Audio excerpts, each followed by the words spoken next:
As your new wife, I'm graciously allowing your mother to live in my old apartment, Harper announced, gripping the microphone in the center of the banquet hall. A murmur of approval swept through the tables. Some guests applauded politely. Others nodded with admiring smiles. I stood near the head table, clutching a glass of champagne I no longer had the stomach to drink, feeling every pair of eyes in the room pivot toward me, waiting for my reaction. Harper looked radiant in her fitted white gown. Her hair swept up in an elaborate chignon, that smile of hers looking like it had been painted onto her face. My son, Liam, stood beside her, squeezing her hand with a conspiratorial look, glancing at me with an expression I couldn't quite decipher in that moment. I smiled. It was an automatic gesture, a response conditioned by years of being polite, of not causing trouble, of always keeping the peace. I appreciate your generosity, Harper, I said, my voice as steady as I could manage. But I live very happily at my farmhouse. I don't need to move anywhere. The silence that followed was thick and uncomfortable. I saw guests exchanging confused glances. I heard whispers. Harper kept her smile, but something shifted in her eyes, a cold glint that vanished as quickly as it had appeared. Liam interrupted immediately. "Mom," he said, his voice cutting through the air like shattered glass. "I decided not to tell you earlier because I didn't want to ruin the day. But my in-laws and my sister-in-law are moving there, to your farmhouse.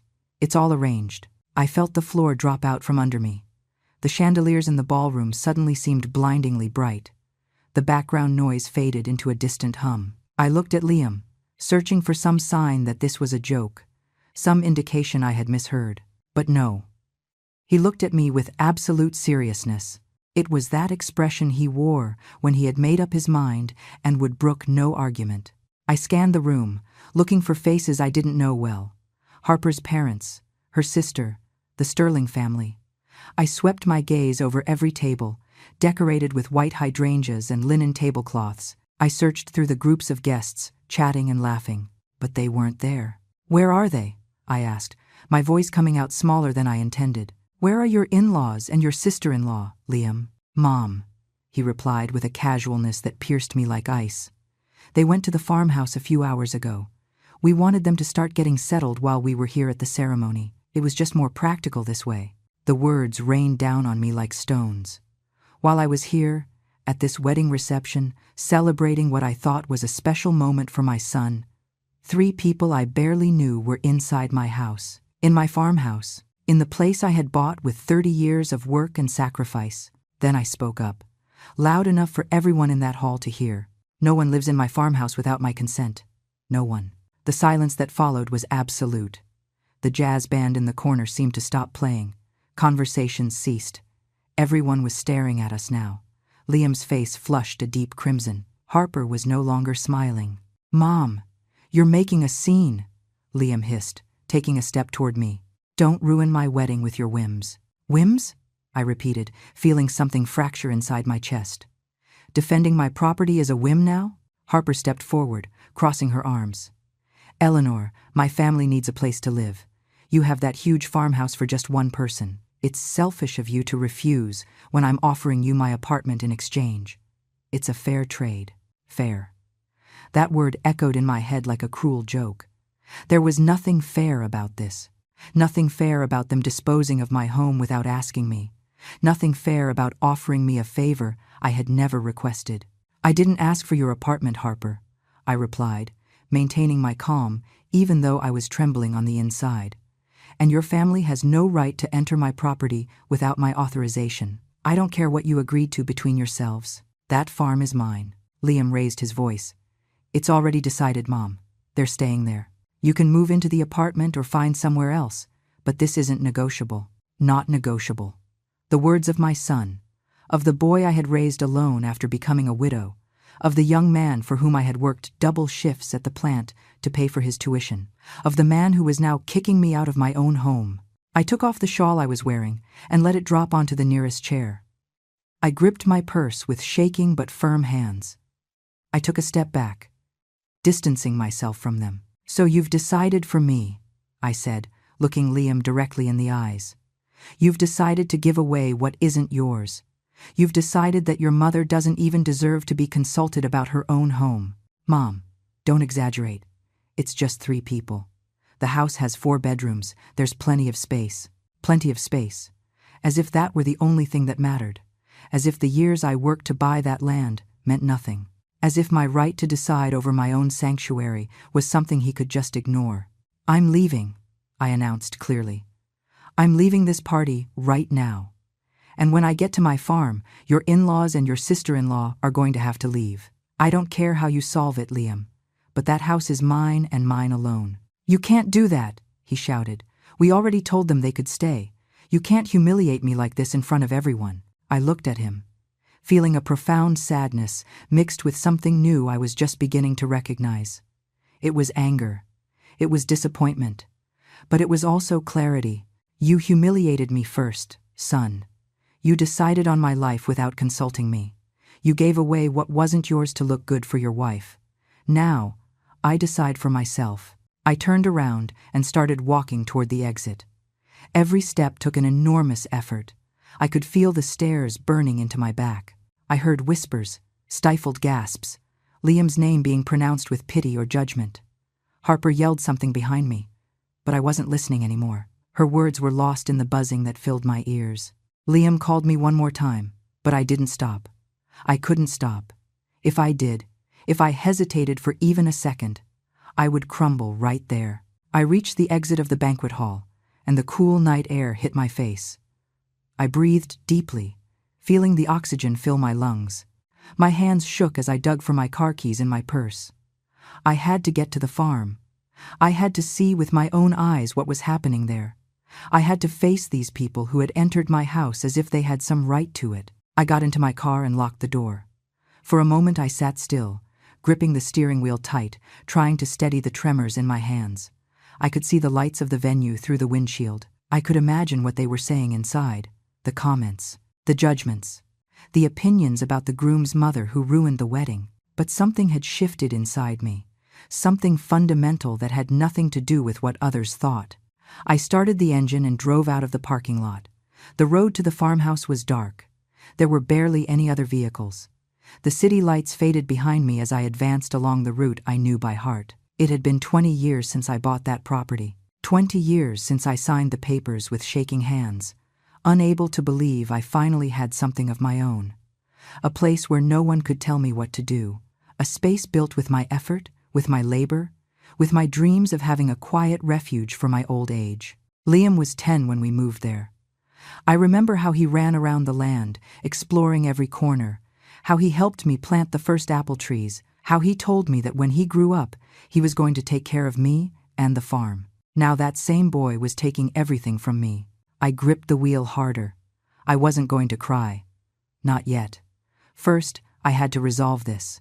First, I had to get home and see what was really going on. The road narrowed as I got closer. The trees on the sides formed dark shadows under the moonlight. I knew every curve, every rise, every dip of that road. Finally, I saw the front gate. It was open. That never happened. I always locked it. Always. I drove in slowly, my heart beating faster and faster. The house lights were on. All the lights, as if someone had decided to illuminate every single room. I parked near the main entrance and sat there for a moment longer. I took 3 deep breaths, trying to calm myself. I needed to be calm. I needed to think clearly. I got out of the car and walked to the door. It was ajar. I always locked the door when I left. Always. I pushed the door gently and walked in. The first thing I saw were the suitcases. 3 large suitcases piled in the entryway of my living room. Then I saw boxes. Cardboard boxes with clothes, personal items, things that weren't mine. I heard voices coming from the kitchen. Laughter, the sound of plates clattering. Someone was cooking on my stove. I walked toward the kitchen, feeling a mixture of disbelief and rage growing with every step. When I reached the doorway, there were 3 people I barely knew. An older woman with gray hair stood at the stove. A man my age was rummaging through the refrigerator, and a young woman sitting at the table was eating calmly from a plate I recognized as my good china. They turned when they saw me. The older woman smiled. "Eleanor, so good that you're here. We were just making some dinner. Liam told us it was no problem for us to get settled in." I stood in the doorframe, staring at them. These people had walked into my house. They had opened my refrigerator. They were using my things, and they were acting like it was the most normal thing in the world. "Get out of my house," I said, my voice low but firm. The three of them looked at me as if they hadn't understood. "Excuse me?" said the young woman, putting her fork down. "I said, get out of my house," I repeated, louder this time. "All three of you, right now." I hadn't always been a woman of silence. There was a time when my voice filled spaces, when my decisions mattered, when I knew exactly who I was and what I wanted. But that was many years ago, before life taught me that sometimes love means staying quiet, means yielding, means putting others first, even if it means losing yourself along the way. I met James when I was 23. He worked at the same manufacturing plant where I had just gotten a job as a machine operator. He was a good man, hardworking, with rough hands and an honest laugh that made me feel safe. We married 6 months after meeting, in a simple ceremony with barely 20 guests. Liam was born a year later. I remember the first time I held him in my arms, wrapped in a pale blue blanket I had knitted myself during the last months of pregnancy. He was so small, so fragile, so completely dependent on me. James cried tears of happiness looking at our son. "We're going to give him everything, Eleanor," he told me. "Everything we never had," and we did. Or at least we tried. We lived in a small 2-bedroom apartment on the outskirts of the city. James worked double shifts at the plant while I stayed home caring for Liam. The money barely stretched, but we were happy. Or that's what I told myself every night when I went to bed exhausted after a full day of washing, cooking, cleaning, tending to a baby who cried incessantly. When Liam turned 4, James started complaining of headaches. At first, we thought it was fatigue, the stress of work, the overtime he worked so we could save a little. But the pain got worse. There came a day when he couldn't get out of bed without feeling like the world was spinning around him. I took him to the county hospital. We waited 7 hours to be seen. The doctor told us they needed to run scans, that there was something in his brain that didn't look right on the basic exams. The co-pays and deductibles were thousands of dollars. We had barely $300 in savings. We borrowed from family, from friends, from co-workers. We scraped the money together bit by bit, in crumpled bills people handed us with pity in their eyes. Finally, we paid for the scans. The result came 2 weeks later. Brain tumor, inoperable. 6 months to live, maybe less. I remember James took my hand when the doctor gave us the news. His hand was trembling, but his voice was steady. "We're going to be fine, Eleanor. You and Liam are going to be fine. I'm going to handle this." But there was no time to handle anything. James died 4 months later, in a hospital bed, holding my hand until the very last moment. I was 29, Liam was 5, and suddenly I was a widow, alone, with no income, a child to feed, and rent to pay. I went back to the plant. I got my old job back as a machine operator. The pay was meager. The rent took half my check. Food, transportation, utilities, clothes, Liam's school supplies, everything came out of those wages, earned working 10 hours a day, 6 days a week. Liam grew fast. He was a smart boy, curious, with his father's smile. I enrolled him in the local public school. Every morning, I dropped him off before heading to the plant, and every afternoon, I picked him up after my shift. We ate dinner together in that small apartment that never seemed to have enough light. I helped him with his homework while he told me about his day. "You were always good with numbers, Mom," he told me when I explained math problems to him. "You should have studied more. You should be a teacher or something." I smiled and didn't tell him the truth. That I had to drop out of high school to work and help my family. That my own dreams had been buried under the needs of others. That now my only dream was to see him grow, study, and have the opportunities I never had. Years passed. Liam finished elementary school and started high school. I was still at the plant, but I had taken a second job cleaning office buildings at night. I left the factory at 6, picked up Liam, gave him dinner, and at 8 I went out again to clean until midnight. I slept 5 hours a night if I was lucky. When Liam turned 15, he told me he wanted to study engineering. I knew what that meant. Out-of-state tuition because the local state college didn't have the program. Tuition was astronomical. Books, transport, materials, everything I didn't have, but was going to get somehow. I started saving every cent. I stopped buying red meat and bought only cheap chicken or canned tuna. I stopped buying clothes and wore the same things I had owned for years. I walked instead of taking the bus whenever I could. Every dollar I didn't spend went into an old coffee tin I hid under my bed. Liam graduated high school with honors. I cried with pride at the ceremony. My son, the son of a factory worker and a man who died too young, was going to college. He was going to be an engineer. He was going to have a better life than ours. College cost everything I had and more. I got a third job on weekends, selling homemade pies and cakes at the farmer's market, getting up at 4 a.m. on Saturdays and Sundays to bake goods that I sold until 2 p.m. Then I went home, took a short nap, and kept up with the housework. Liam studied hard. He was a good student, responsible, dedicated, but I also started noticing changes in him.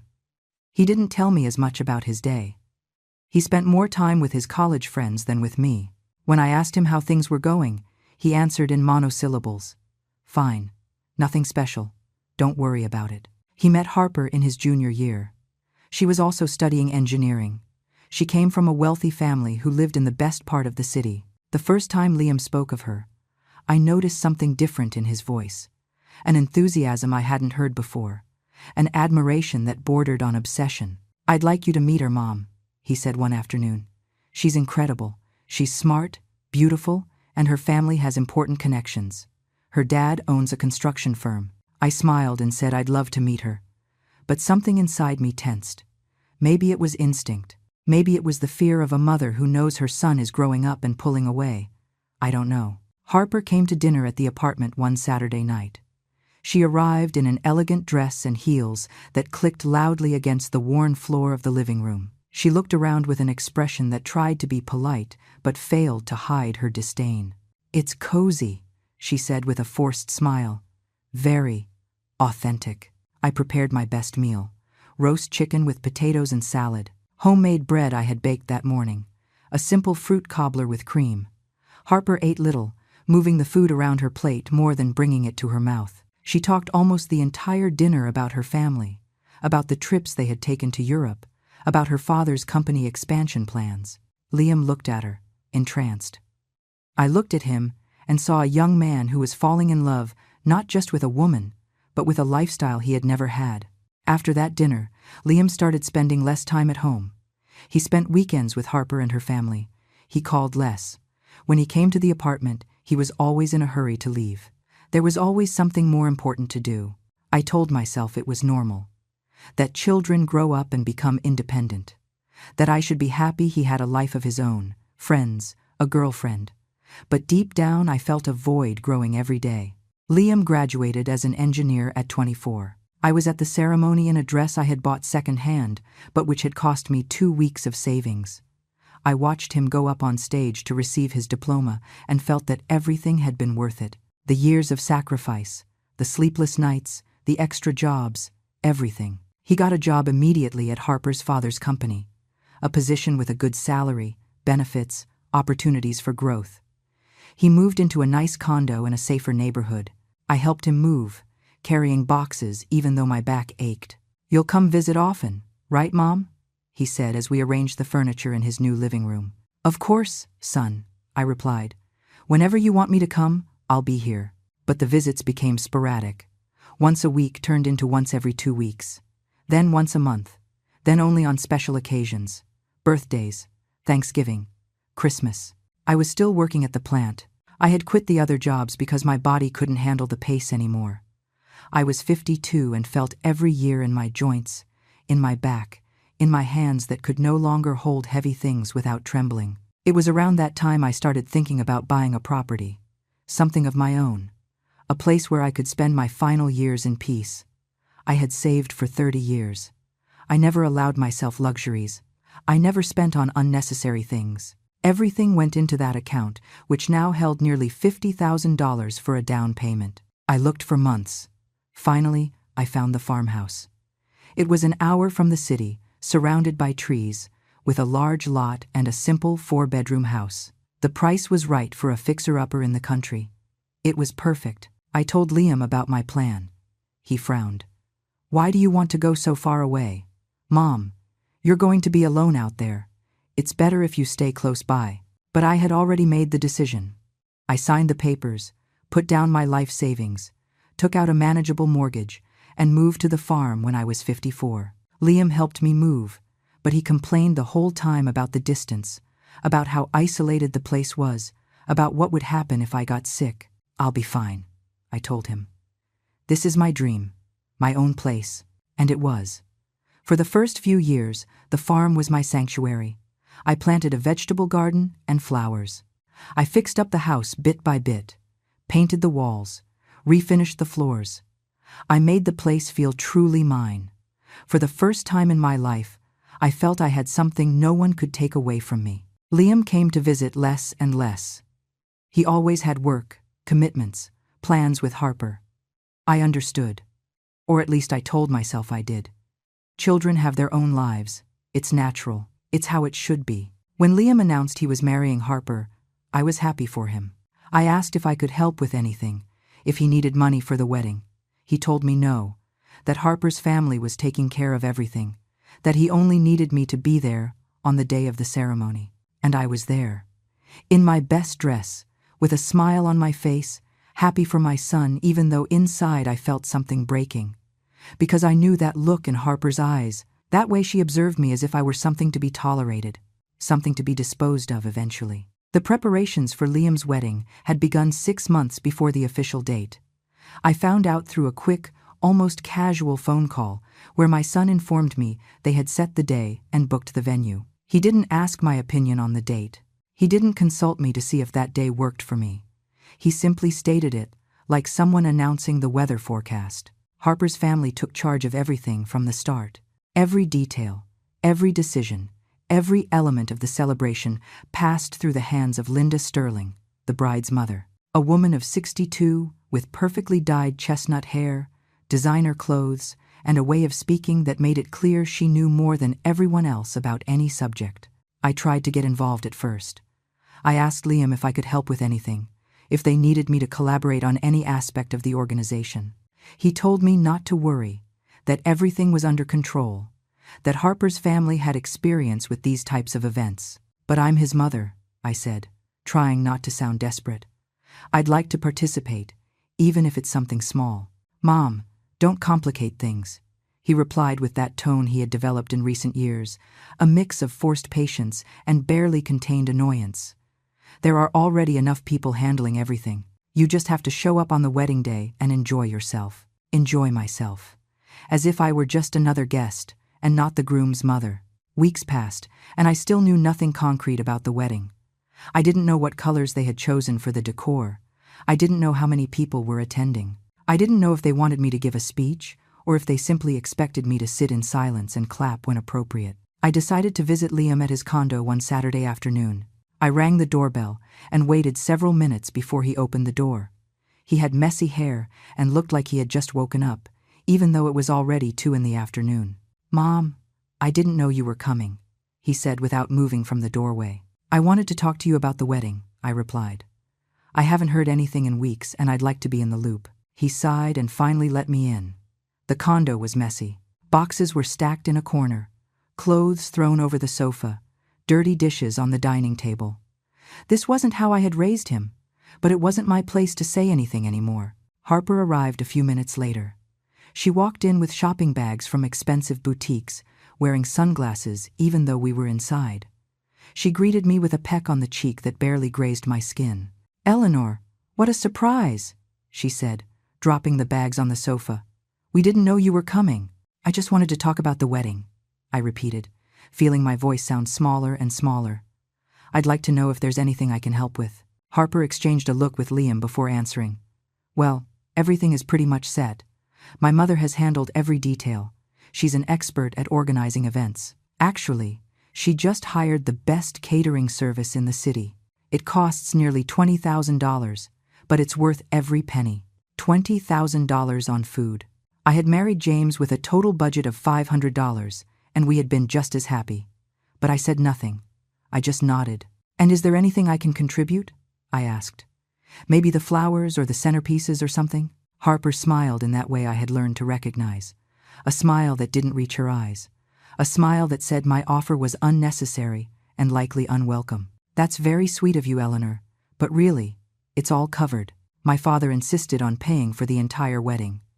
You just have to worry about showing up and having a good time. There was that phrase again. Just worry about showing up. As if I had no real role in my son's life, beyond being a spectator. And my dress? I asked. Is there a specific color I should wear or avoid? Harper shrugged.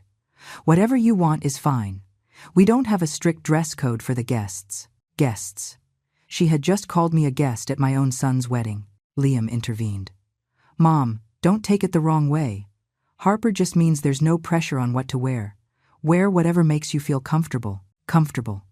That word rang hollow. There was nothing comfortable about feeling excluded from the most important preparations in my only son's life.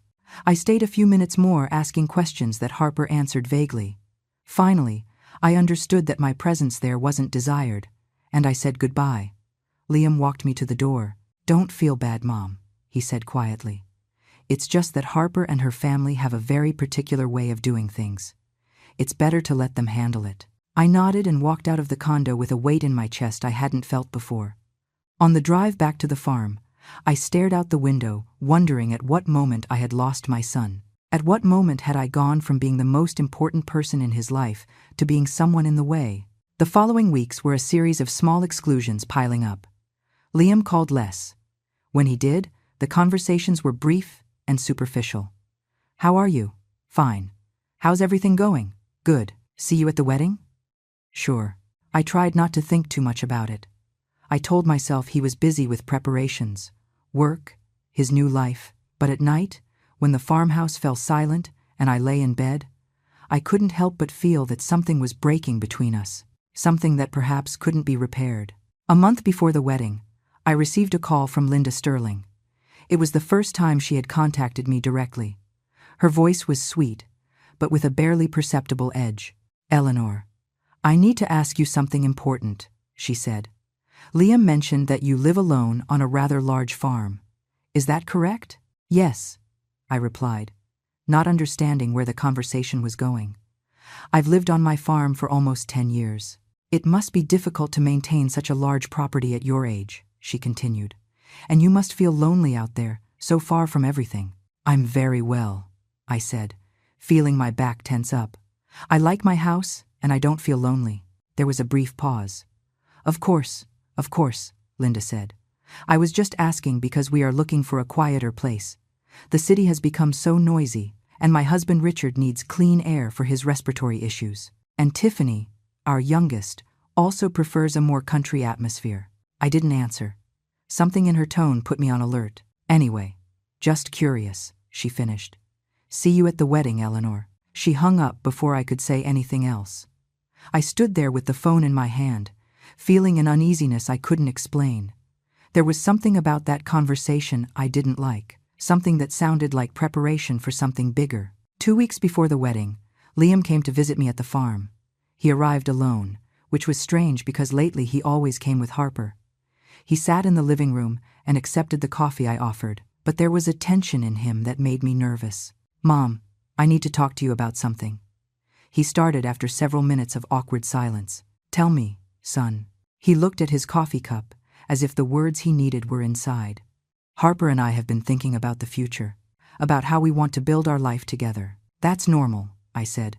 That's what any couple getting married does. Yes, but we've also been thinking about family, about how to take care of everyone. You know, Harper's parents aren't going through a good time financially. Her dad's business has had problems, and they need to cut costs. I listened, still not understanding where he was going with this. And Tiffany isn't doing well either, Liam continued. She broke up with her boyfriend and lost her job. She's going through a tough time. She needs a quiet place to recover. I'm sorry for them, I said sincerely. But I don't see what that has to do with me. Liam finally looked me in the eye. Mom, your farmhouse is huge. It has 4 bedrooms. You only use 1. There's plenty of space. My heart started beating faster. No, I thought. He can't be suggesting what I think he's suggesting. Liam, this is my house, I said, trying to stay calm. It's my space, my sanctuary. I know, Mom, but think about family. They need help, and you have the resources to give it to them. It would only be temporary, until they stabilize. No, I repeated more firmly. This house is mine. I bought it with my work. I am not going to share it with people I barely know. Liam's expression changed. It became harder, colder. I knew you were going to react like this, he said. You've always been selfish with your things. Selfish, that word again. The same one he would say later at the wedding in front of everyone. I am not selfish, I replied, feeling my voice crack. I gave my whole life for you. I worked 3 jobs to pay for your college. I sacrificed everything, and now you call me selfish because I don't want to give away my house? It's not giving away, Mom. It's sharing. It's helping. It's what people who care about their family do. They are not my family, I said. They are Harper's family, and if they need help, let them look for it somewhere else. Liam stood up abruptly. I knew I couldn't count on you, he said. Harper was right. She said you were going to be difficult, that you only thought about yourself. He left the house, slamming the door. I stayed seated in the living room, trembling. Not from cold, but from rage, from pain, from disbelief. My son had just called me selfish and difficult because I refused to hand over my house. I couldn't sleep that night. I tossed and turned, thinking about the conversation, about Liam's words, about what Harper had been saying about me behind my back. I understood then that they had been planning this for a while, that Linda's call hadn't been random, that it was all part of a strategy to pressure me. But I wasn't going to yield. This farm was mine. I had bought it with 30 years of sacrifice.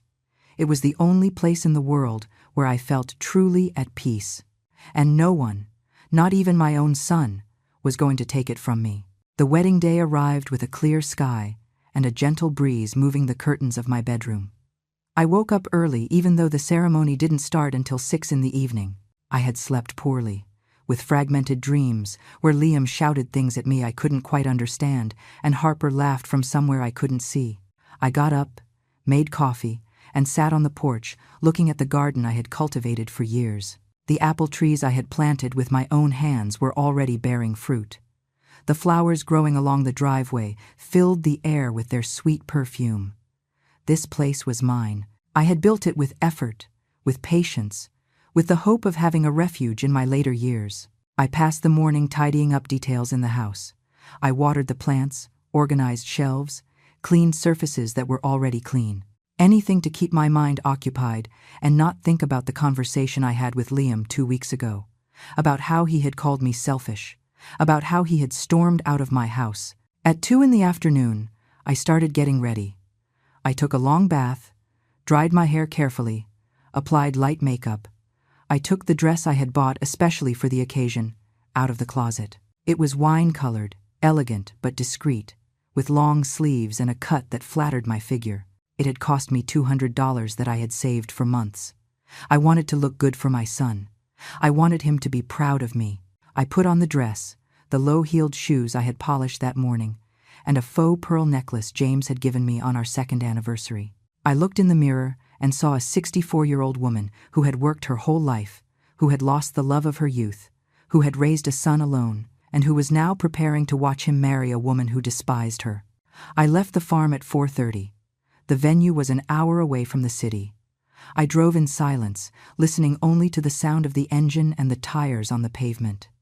The sky remained clear. It was warm, but not too hot. It was a perfect day for a wedding. I arrived 15 minutes before the ceremony began. It was an elegant place, with white walls, high ceilings, and crystal chandeliers that reflected the light in thousands of sparkles. There were flowers everywhere, white roses, lilies, orchids. The decoration must have cost a fortune. The guests were starting to arrive.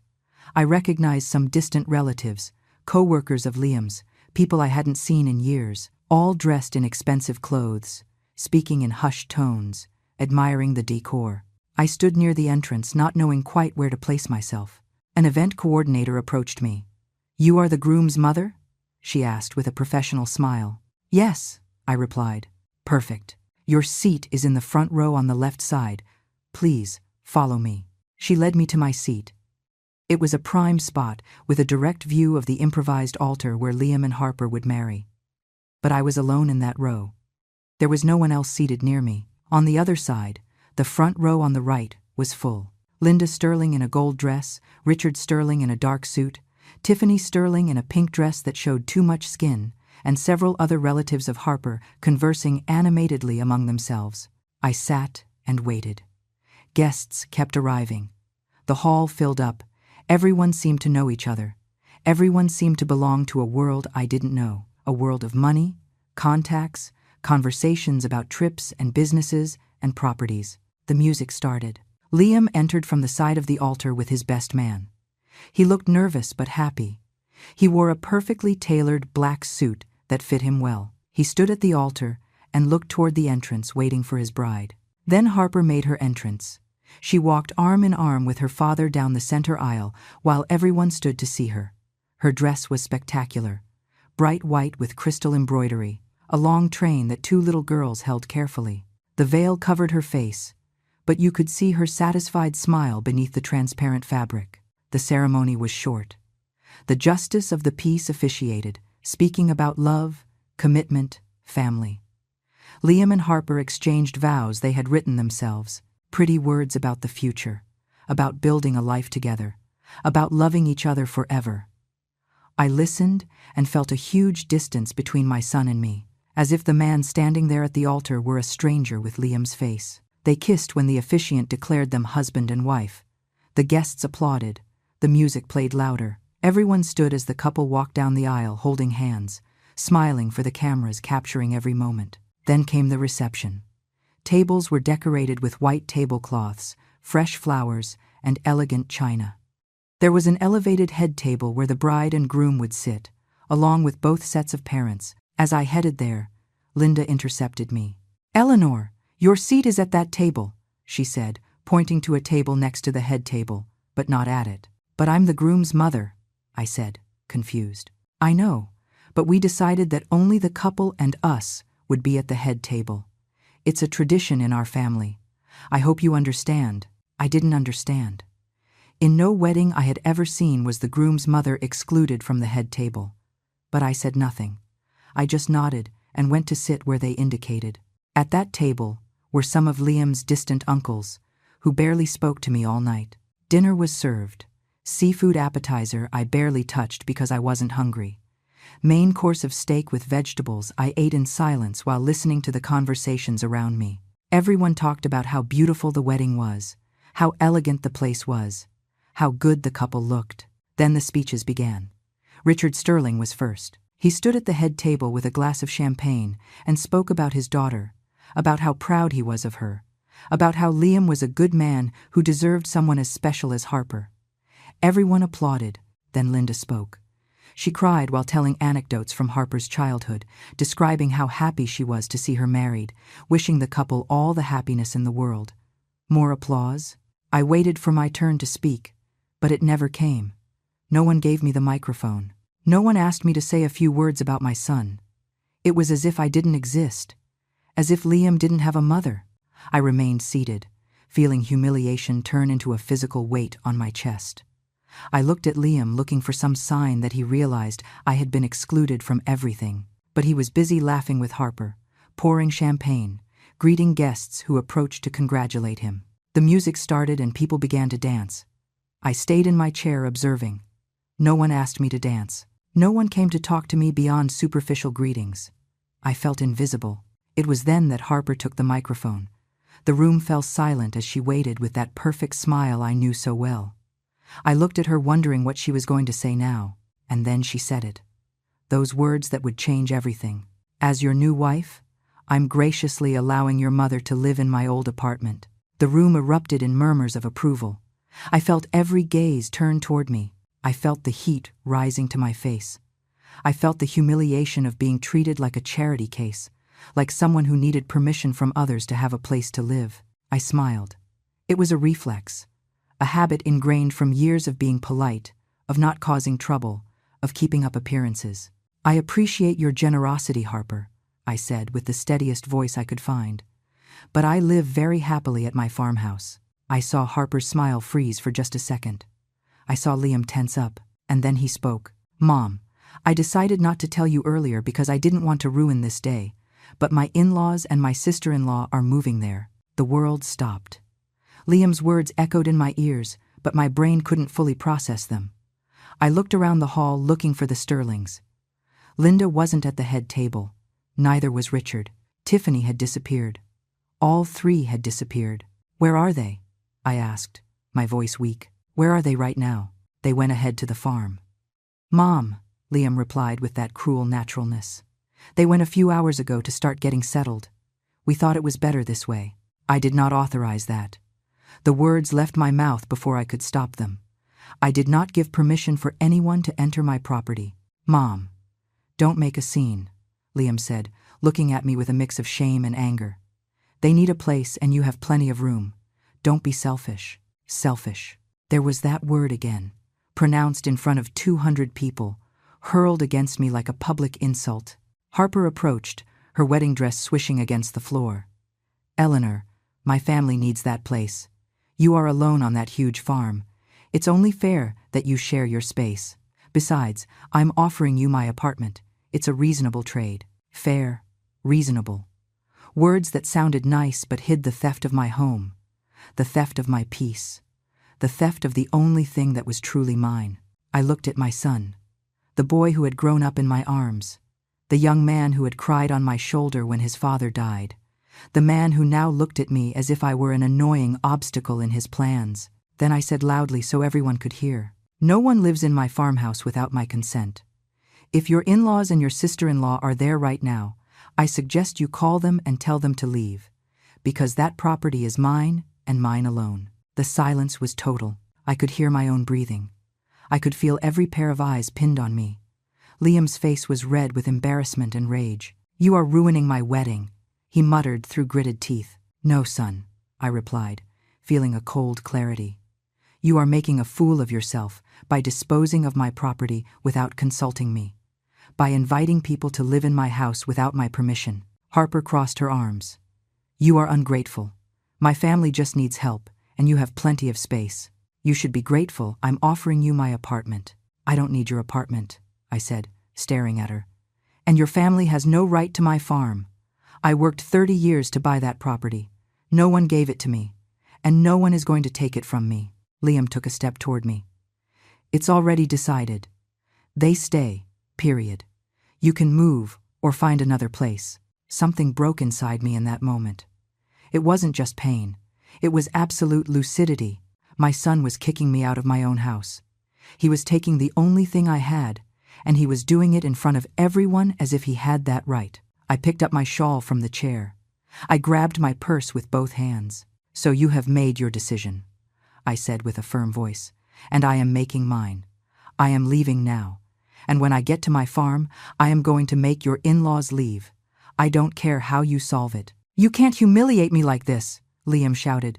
"You humiliated me first. You gave away what wasn't yours. You decided for me. Now I decide for myself.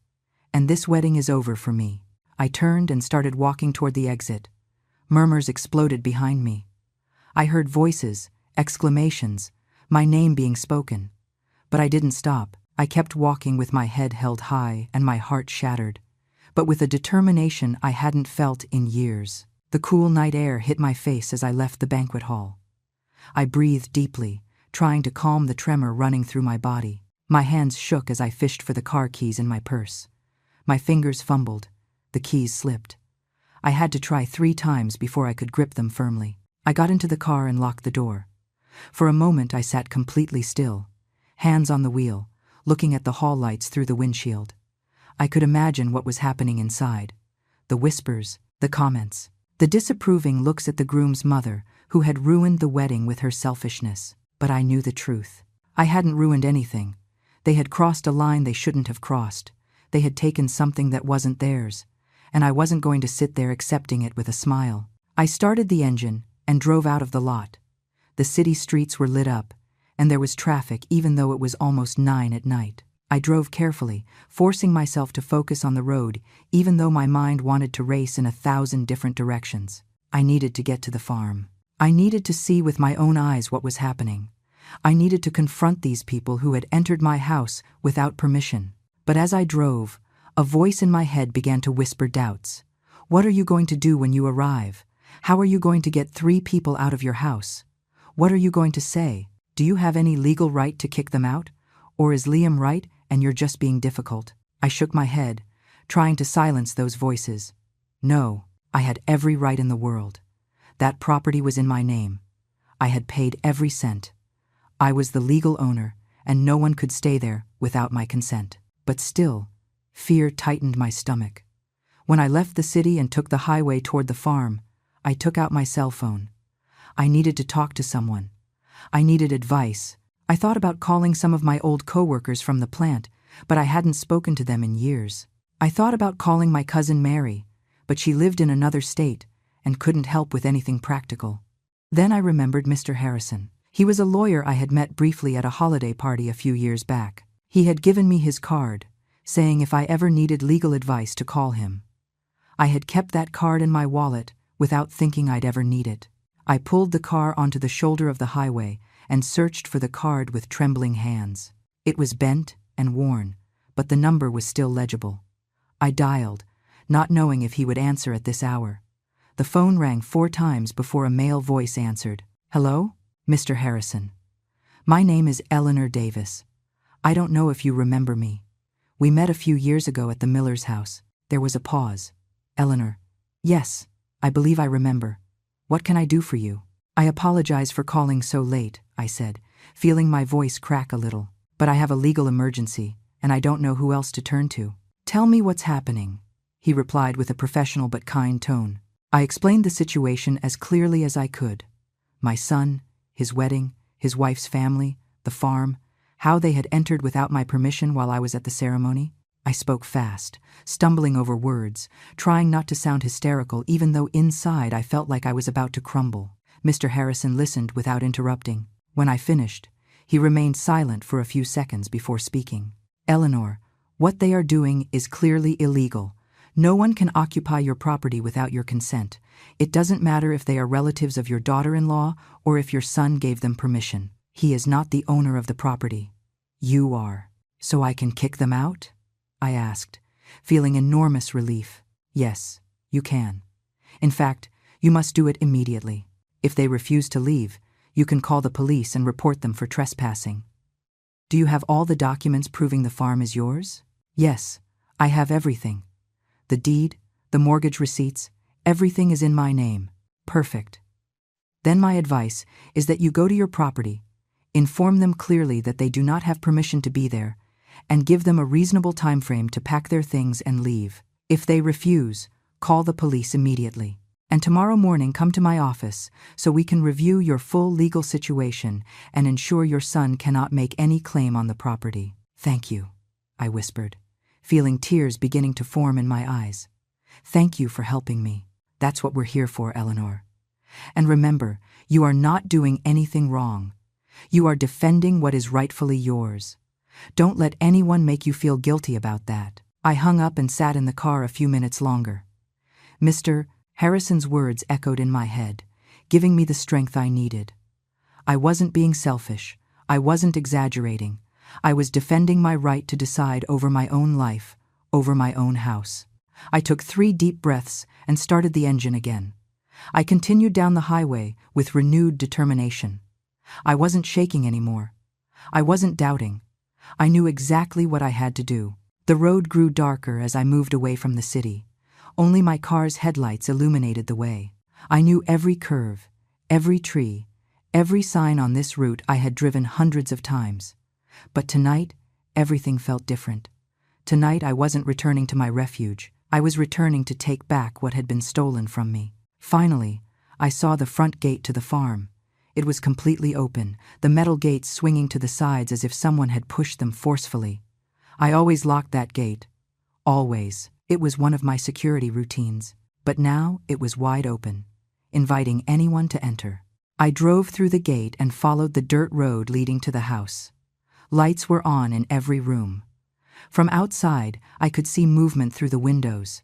Shadows moving from one side to the other, people moving through my house as if it belonged to them. I parked the car near the main entrance and turned off the engine. I sat for a moment observing. I could hear music coming from inside. Laughter, the sound of voices chatting animatedly. They were celebrating, they were enjoying their new house, while I had just been humiliated at my son's wedding. I got out of the car and walked to the door. It was ajar. I always locked up when I left. But now the door to my house was open, as if it didn't matter who came or went. I pushed the door carefully and entered. The first thing I saw were the suitcases I had seen earlier. But now there was more. Open boxes with clothes strewn about, shoes thrown on the floor, grocery bags with food, a coat hanging on the entryway rack that wasn't mine. I walked toward the living room. There was more stuff there too. A laptop open on my coffee table, magazines I hadn't bought scattered on the sofa, glasses with drinks left without coasters on the wood I had polished with such care. I continued to the kitchen. The voices were coming from there. I walked in and saw them. Linda was at the stove cooking something that filled the house with a smell I didn't like. Richard was sitting at the table drinking beer from a bottle. Tiffany was leaning against the refrigerator with her phone in hand, laughing at something she saw on the screen. All three turned when they sensed me enter. For a moment there was total silence. They looked at me. I looked at them. No one said anything. Then Linda smiled. "Eleanor, so good you're here. We were making some dinner. Liam told us we'd be very comfortable here. The farm is beautiful. Get out of my house," I said, voice low but completely firm. The three of them looked at me as if they hadn't understood. Linda stopped smiling. Richard set the beer bottle on the table slowly. Tiffany lowered her phone. "Excuse me?" Linda asked, furrowing her brow. I said, "Get out of my house." I repeated louder. "All three of you. Right now." Richard stood up.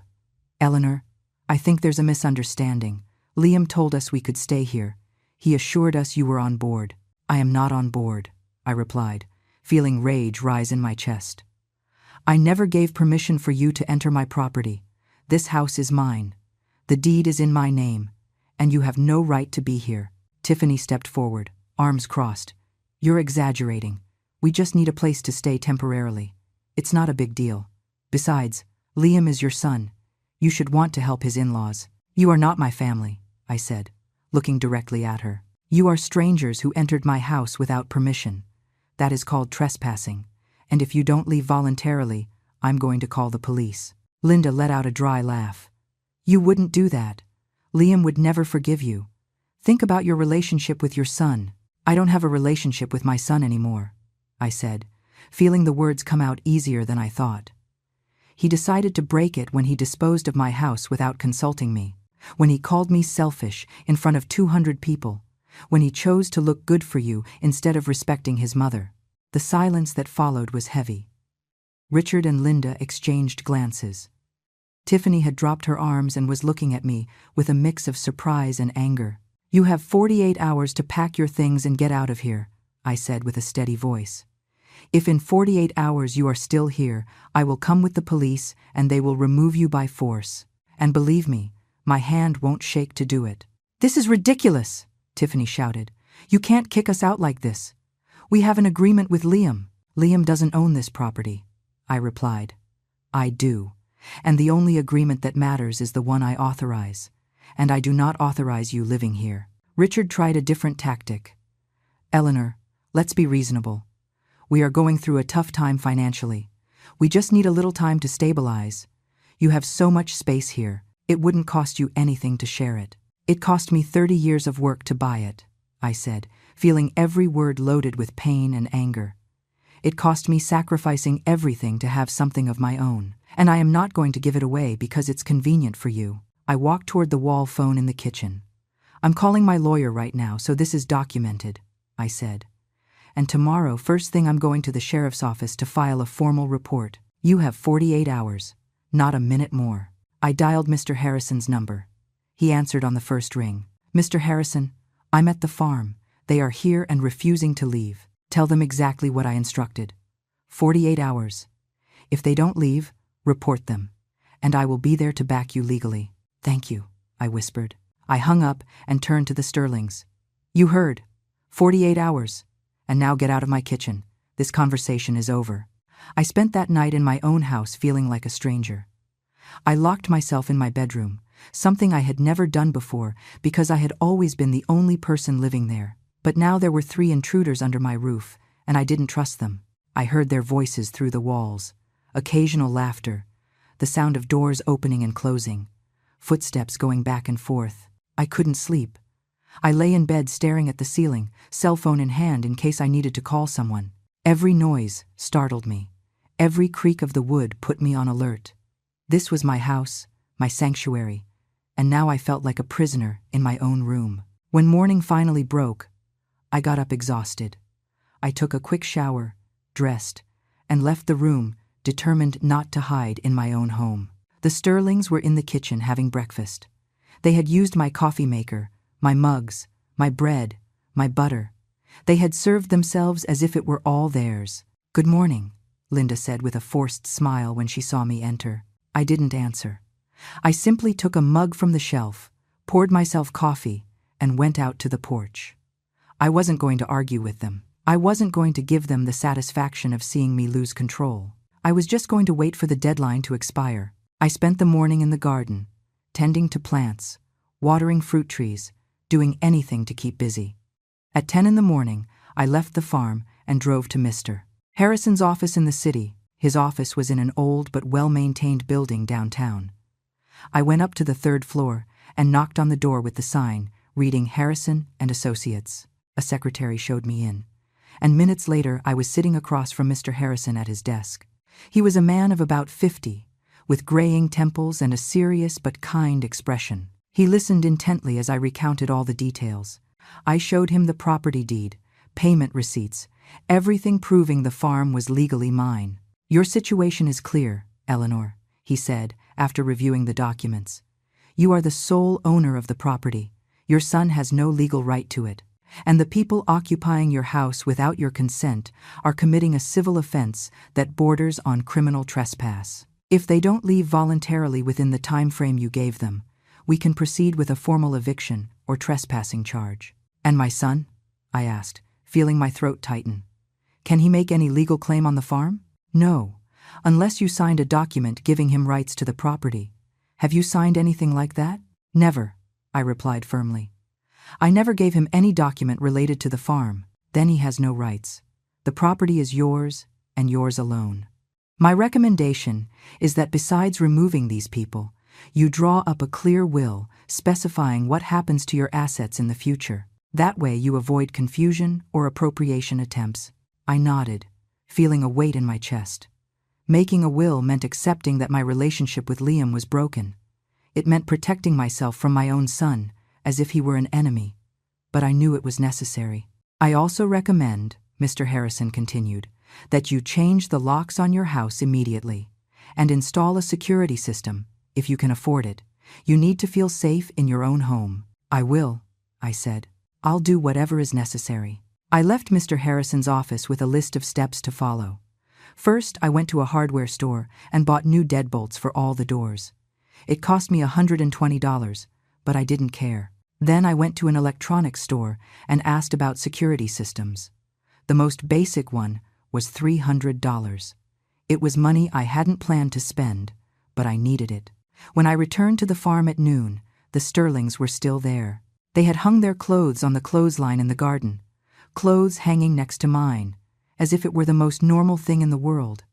I felt a dull rage seeing it, but I breathed deep and entered the house. Tiffany was in the living room watching TV with the volume way up. Linda was in the kitchen making food that filled the house with strange smells. Richard was on the porch, smoking a cigarette, even though I had never allowed anyone to smoke on my property. "Not long until the deadline," I said loudly, so everyone could hear. Tiffany lowered the TV volume and looked at me with disdain. "Relax, Eleanor. You're not going to die from sharing your house a few more days." "It's not a few more days," I replied. "It is 48 hours. And when that time is up, if you are still here, I will call the police." Linda came out of the kitchen, wiping her hands on a rag. "You are acting in a very unchristian way. The Bible says we must help the needy. The Bible also says, 'Thou shalt not steal,'" I shot back. "And entering someone's property without permission is theft." Richard came in from the porch, cigarette still in hand. "Eleanor, think of Liam. He's going to be very upset when he finds out you kicked us out." "Liam already knows what I think," I said, looking him straight in the eye. "And if he decides to side with you instead of me, That is his decision. But I am not changing my mind. That night, they ate dinner in my kitchen using my food. I locked myself in my room with a sandwich I had made before they arrived. I heard their conversations through the door. They talked about me as if I couldn't hear them. "Crazy old woman," Tiffany said. "Selfish," Richard commented. Every word was a blow, but I didn't leave the room. I wasn't going to give them the satisfaction of seeing me react. I just waited for them to finish dinner, go to sleep in the rooms they had occupied without permission, and then I crept out to the kitchen to wash the dirty dishes they had left in the sink. The next day, when there was less than 24 hours left on the deadline, my phone rang. It was Liam. I looked at it for several rings before deciding whether to answer or not. Finally, I did. "Mom, you need to stop acting like this," he said without even saying hello. "Harper's parents called me saying you're threatening them with the police. This is ridiculous." "It is not ridiculous," I replied calmly. "It is my right. They entered my house without permission. I am not going to allow them to stay." "Mom, they just need a temporary place. You're not losing anything by sharing your space." "I am losing my peace," I said, feeling my voice crack a little. "I am losing my security. I am losing trust in my own son, who disposed of my property as if it were his own." "You've always been dramatic," Liam replied with a tired tone. "Always exaggerating everything. You can't just be generous for once in your life?" "I have been generous my whole life," I said, feeling the anger rise.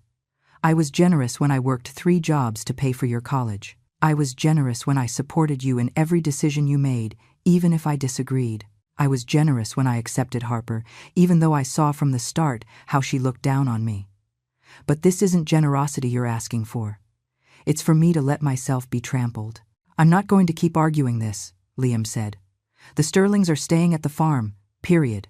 If you have a problem with that, it's your problem." Then he hung up. I stood with the phone in my hand, feeling a huge void in my chest.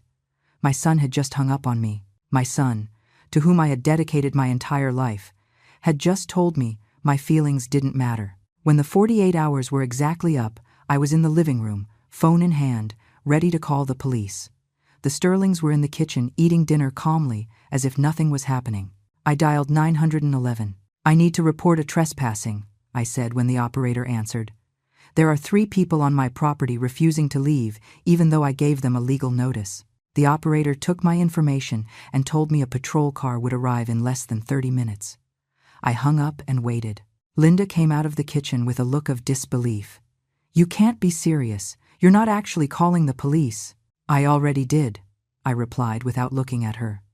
"They'll be here in less than half an hour. If you don't want to be arrested, I suggest you start packing." Richard appeared behind his wife. "This is absurd. Liam is going to be furious." "Let him be," I said, feeling a strange calm. "I don't care anymore." Tiffany entered the living room shouting, "You are crazy, completely crazy. What kind of person calls the police on their own family?" "You are not my family," I repeated for the umpteenth time. "You are intruders, and intruders are not welcome in my house." The next 25 minutes were chaotic. The Sterlings ran back and forth, shoving their things into suitcases in a rush. Linda cried dramatically. Richard cursed under his breath. Tiffany shot me looks of pure hatred while packing her belongings. When the police cruiser arrived, they already had everything packed and were loading the car they had parked in front of the house. 2 deputies got out of the vehicle and approached me. "Are you the caller, ma'am?" one of them asked. "Yes, I am the owner of this property," I replied, showing them the deed and papers I had prepared.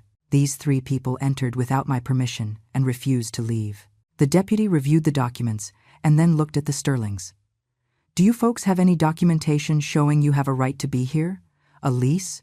Utility bill?" Richard tried to explain something about an agreement with my son, but the deputy interrupted him. "If the son isn't the owner of the property, he can't grant permission for you to live here. The owner is this lady, and she has every right to ask you to leave. Since you haven't established residency, this is trespassing." "This isn't over," Linda threatened as she got into her car. "We're going to talk to Liam. We're going to fix this."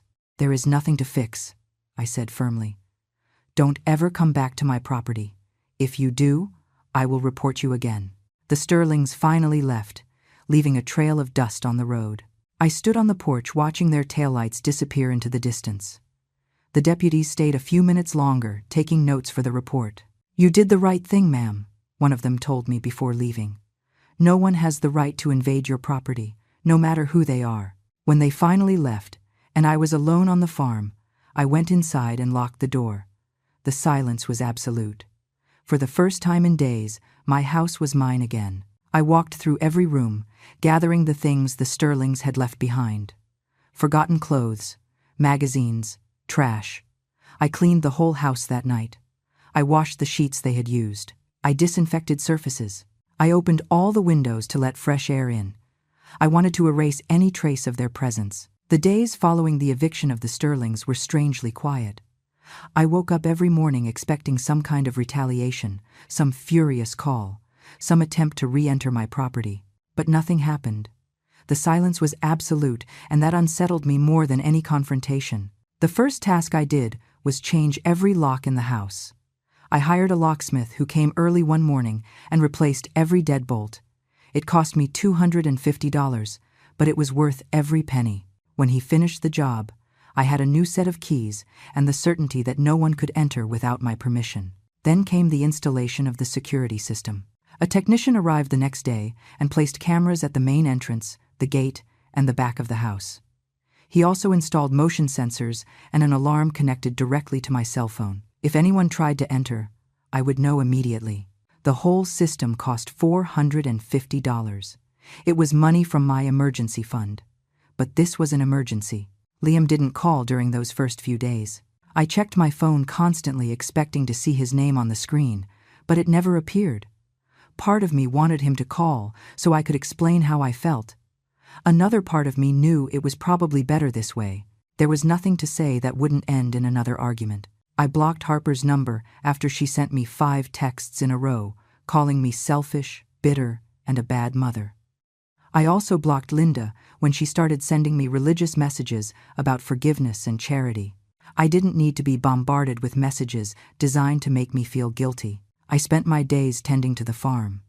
I pruned the apple trees, fixed up the garden, painted areas of the house that needed maintenance. Every activity was a way to reclaim my space, to make it mine again. I cleaned obsessively every corner where the Sterlings had been. I wanted to wipe away any fingerprint of their presence. Nights were harder. When the sun went down and the house fell silent, thoughts arrived uninvited.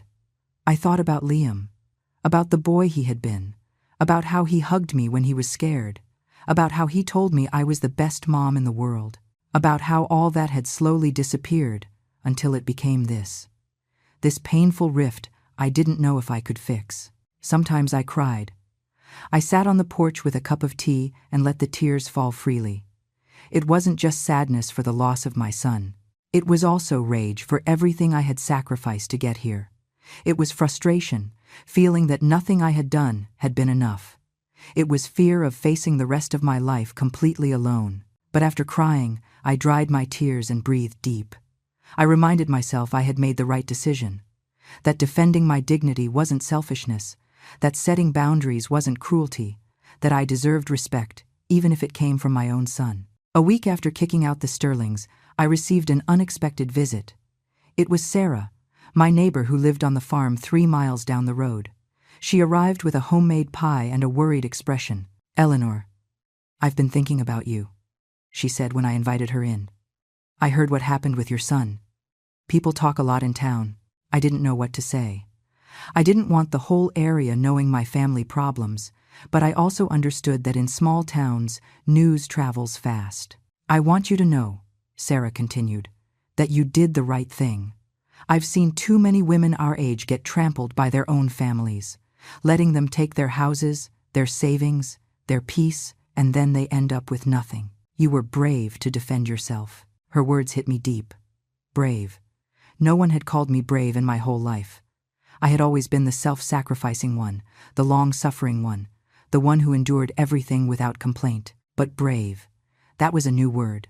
"Thank you," I whispered, feeling my eyes fill with tears again. Sarah stayed all afternoon. We talked about our lives, about children growing up and forgetting everything one did for them, about the importance of taking care of oneself. When she left at sunset, I felt less alone, less judged, less guilty. That night, I slept better than previous ones. For the first time since the wedding, I didn't wake up startled in the middle of the night. I didn't have nightmares about people breaking into my house. I simply slept with the tranquility of knowing my home was truly mine again. Days turned into weeks. I established a new routine. I got up early, had breakfast on the porch watching the sunrise, worked in the garden during the morning, rested during the hottest midday hours, and dedicated afternoons to reading or doing minor repairs on the house. It was a simple life, but it was mine. Liam still didn't call. My son's silence was like an open wound that wouldn't heal, but I wasn't going to be the one to break that silence. I wasn't going to be the one apologizing for defending what was mine. If he wanted to talk to me, he knew where to find me. One afternoon, while watering plants, my phone rang with an unknown number. I hesitated before answering, but finally did. Eleanor, this is Mr. Harrison. Mr. Harrison, good to hear from you. I'm calling to inform you I've prepared all the documents we discussed.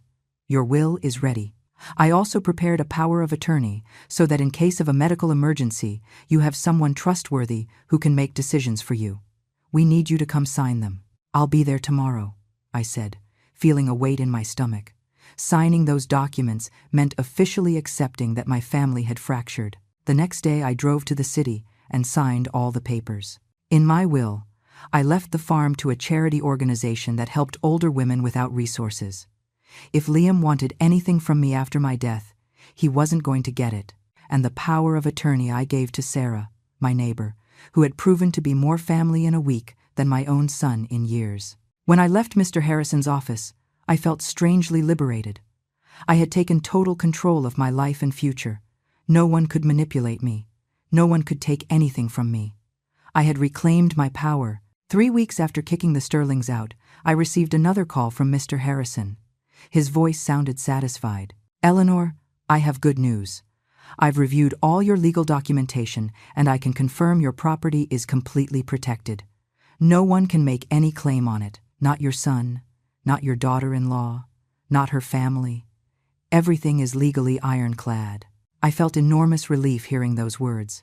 Thank you, Mr. Harrison. You don't know how much this means to me. There is something else, he continued. I took the liberty of registering a preventive restraining order warning. If any of the Sterlings try to approach your property again, they will be violating a judicial order.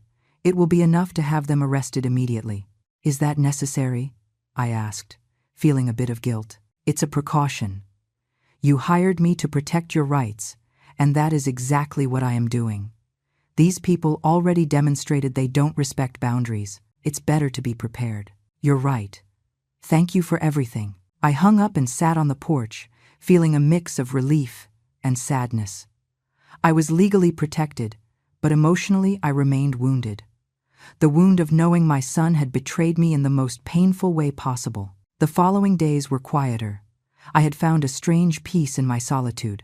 I woke up when I wanted, ate what I craved, spent afternoons reading books I had bought in town. My life was simple, but completely mine. Sarah came to visit twice a week.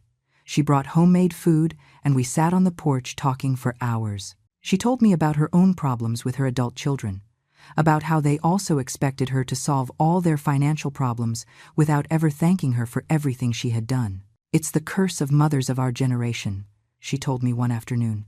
We gave everything for our children, and now they think we owe them even more. Her words resonated with a painful truth. I had given my whole life for Liam, but he had never seen it as a sacrifice.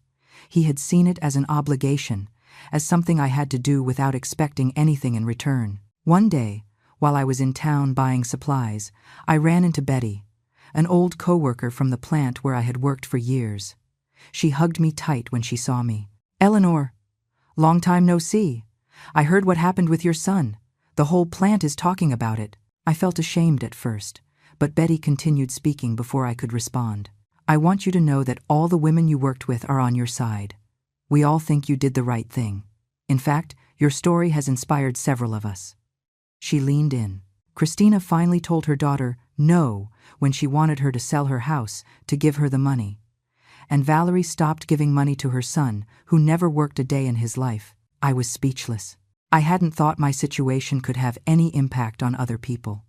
But apparently, my decision to defend myself had resonated with other women who were also tired of being trampled by their own families. "Thank you for telling me that," I whispered, feeling my eyes fill with tears.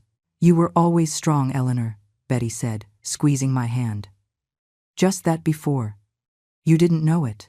That night, I sat in my room with the old journal I had started writing after James died.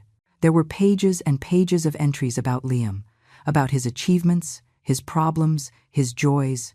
Everything revolved around him. My whole life documented in those pages was about being a mother.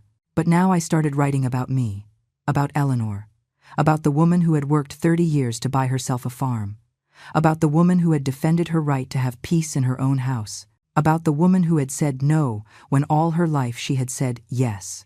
Weeks turned into a month. Liam still didn't call. I checked my phone less frequently now. The pain of his silence was still there, but it wasn't as sharp. It had become a dull ache I had learned to carry. One afternoon, I received a call from a number I didn't recognize. I hesitated, but something made me answer. "Eleanor, this is Chris from the credit union." "Yes, go ahead." "I'm calling to inform you that your loan application has been approved. The $5,000 you requested for property improvements is available. You can come pick up the check whenever you like. I had applied for that loan 3 weeks ago. I wanted to make some renovations, install solar panels to lower my electric bill, and build a small greenhouse where I could grow vegetables year-round. They were projects I had dreamed of for years, but never had the courage to start. Thank you. I'll stop by tomorrow," I said, feeling renewed excitement. The next day, I went to the bank, picked up the check, and started planning the improvements. I hired a local carpenter for the greenhouse. I contacted a solar company. I bought new paint for the exterior. Every decision was mine. Every expense was for my well-being. Every project was for my future. Workers started arriving at the farm. The carpenter worked for 2 weeks building the greenhouse of my dreams. The solar technicians installed the system on the roof. I painted the exterior walls myself with a soft cream color I had always liked. The farm was transforming. It wasn't just where I lived anymore.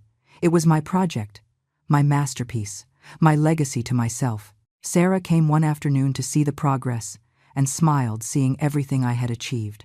"Look what happens when you invest in yourself instead of people who don't value you," she said. She was right.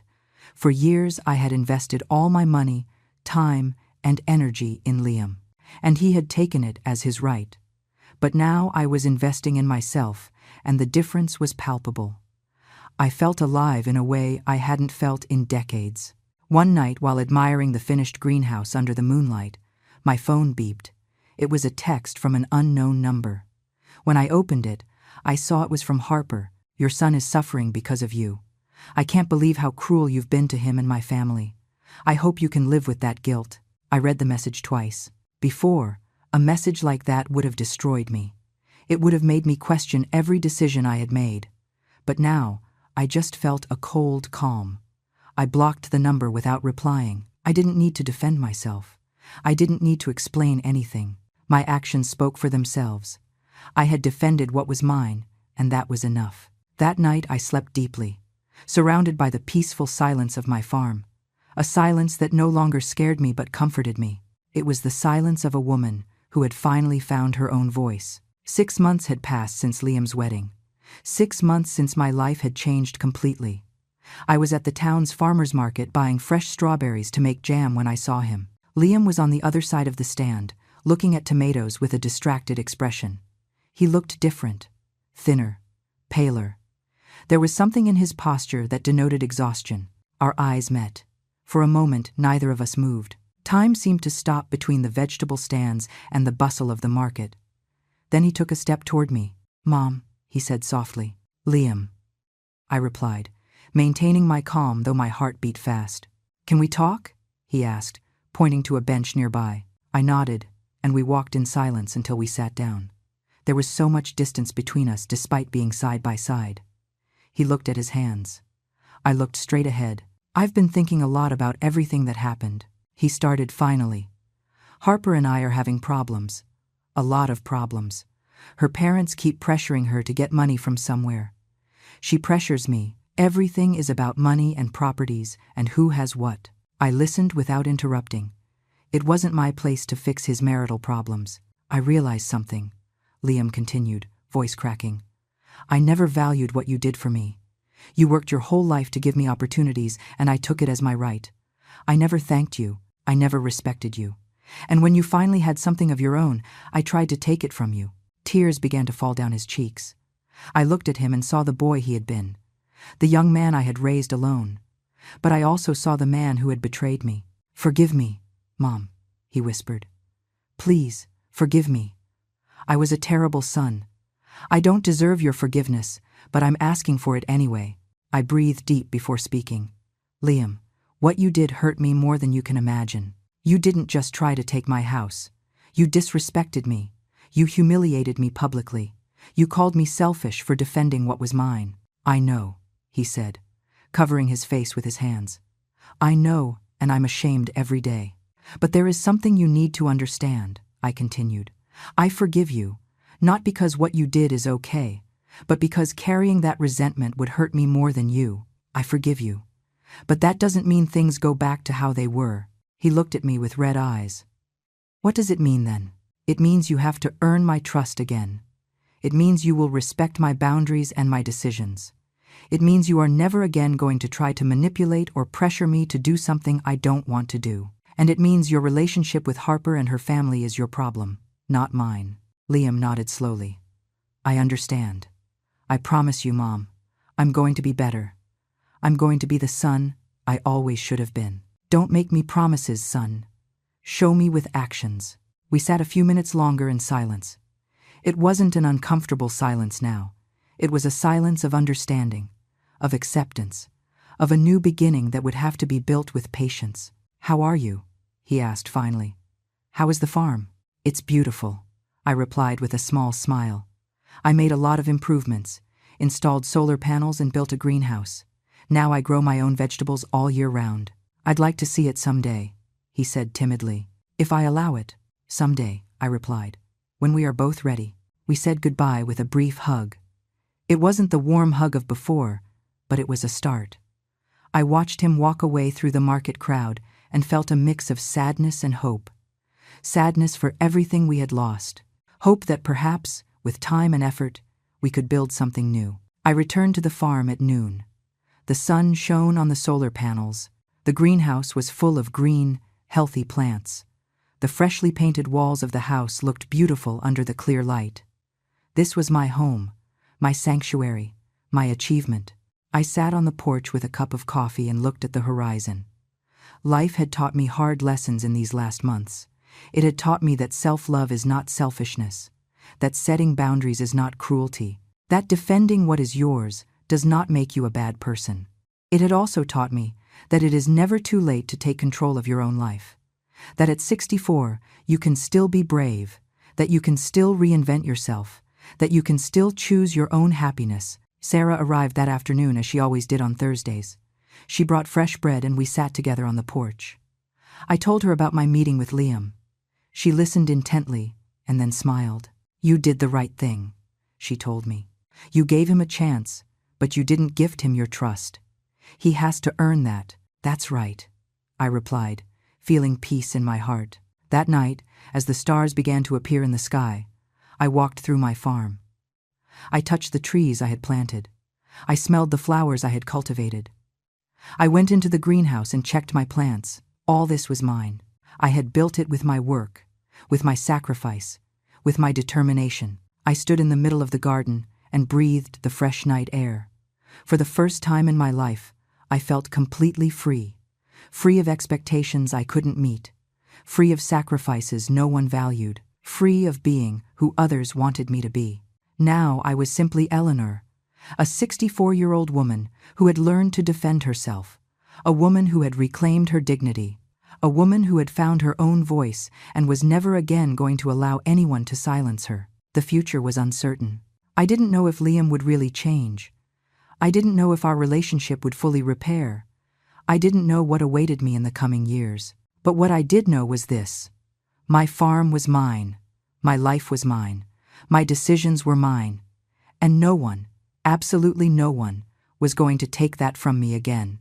I went into the house, locked the door, and turned on the lights.